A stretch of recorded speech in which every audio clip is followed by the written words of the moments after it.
आज अभिजित मुहूर्त फक्त 45 मिनिटांसाठी आहे. दुपारी 12:12 ते 12:57 वेळ चुकवू नका. आज कृष्ण पक्ष एकादशी, मूळ नक्षत्र आणि वज्रयोगाचा संयोग आहे. चंद्र धनु राशीत संचार करतो आहे. एकादशी तिथी दुपारी 2:23 आहे. त्यानंतर द्वादशी सुरू होईल. मूळ नक्षत्र दुपारी 4:02 आहे. वज्रयोग रात्री 3:17 सक्रिय आहे. प्रथम बालवाकरण दुपारी 2:23 त्यानंतर कव्वालाकरण रात्री 3:16 चंद्र धनु राशीत.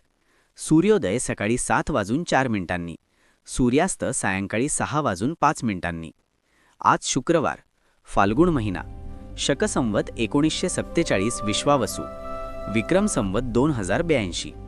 आता लक्षात ठेवा, राहू काळ सकाळी 11:12 ते 12:35 या वेळेत नवीन काम सुरू करू नका. पण अभिजित मुहूर्त दुपारी 12:12 ते 12:57 हा शुभ काळ मर्यादित आहे. योग्य निर्णयासाठी हीच वेळ प्रभावी ठरू शकते. आज शुक्रवार असल्यामुळे महालक्ष्मीचे स्मरण करा. शक्य असल्यास गोड नैवेद्य अर्पण करा. एकादशी असल्यामुळे मन संयमी ठेवा. आजची साधना उद्याच्या परिणामात दिसते. ही सेवा वेळ निघून जाण्यापूर्वी करा. नियमित केल्यास फरक जाणवतो. ज्यांचा वाढदिवस आहे त्यांना मनापासून शुभेच्छा. सकाळी 6 वाजताचा राशी भविष्याचा व्हिडिओ नक्की पहा. पुढच्या दिवशी पुन्हा भेटूया अमोक चॅनलवर.